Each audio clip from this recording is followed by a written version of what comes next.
Dear students, welcome in the 11th class chapter of Political Science, Peace, Shanti. Students, would you like to live in that family where all the time there are quarrels, there are tensions? No, definitely not.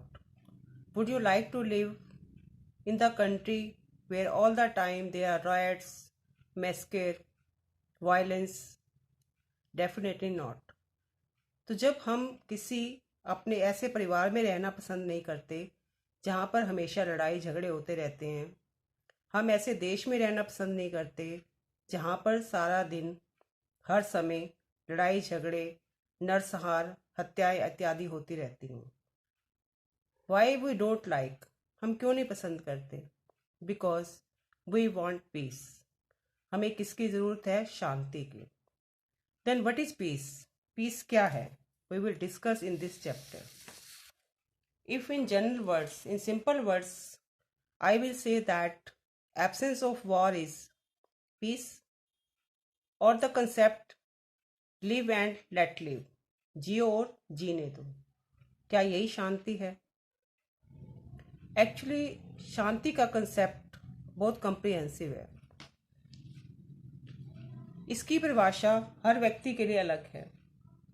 प्राचीन काल से ऋषि मुनि शांति की खोज में वनों में भटकते रहे, जिसमें से हम कुछ नाम ले सकते हैं। जैसे कि महात्मा बुद्ध ने भी 5 सिद्धांत दिए थे, 5 प्रिंसिपल्स दिए थे for the invention of the peace, शांति के लिए। Now see what is peace? शांति है क्या? People live with each other. People live with each other and cooperate each other. शांति कब आएगी? जब लोग एक दूसरे के साथ मिलकर रहेंगे, मिलकर सहयोग करेंगे. Then there will be the condition of peace. And if I talk about the international relations, in international relations, peace means that nation state respect each other. अंतर्राष्ट्रीय शांति की अगर हम बात करते हैं तो ये तभी स्थापित होगी जब सारे राष्ट्र एक दूसरे की रिस्पेक्ट करेंगे, आदर करेंगे। Peace is based on the concept live and let others live. जो शांति का कंसेप्ट है वो क्या है? जियो और जीने दो। This is the main concept of the peace. It is the condition where nation state live in harmony. यह शांति व्यवस्था है, वो अवस्था है जिसमें सारे स्टेट्स हार्मोनी में रहें, शांति से रहें, एकता में रहें, मिलजुल कर रहें। In India peace is traced with the concept वसुधैव कुटुंबकम। भारत में शांति को हम कैसे, किस कंसेप्ट से कहते हैं? वसुधैव कुटुंबकम। वसुधैव मीन्स पूरा संसार ही हमारा परिवार है।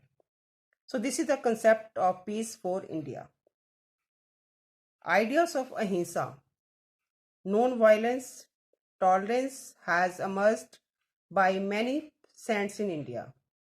भारत में अहिंसा, नॉन वायलेंस का कंसेप्ट जो महात्मा गांधी ने दिया था, tolerance has emerged by many saints in India. Bharat में कई संतों के द्वारा ये कंसेप्ट दिया गया। That is also path of peace. Lord Buddha had laid down 5 principles of moral conduct.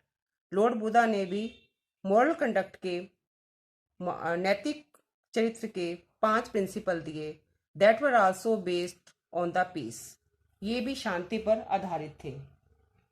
So in this way, if we talk about the principle of peace, that is the mutual respect for each other, we should do the mutual respect for each other, mutual non aggression and equality and mutual benefit, peaceful coexistence.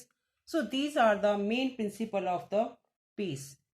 In this way, we can get the definition of peace, and we can get the what is the meaning of the peace.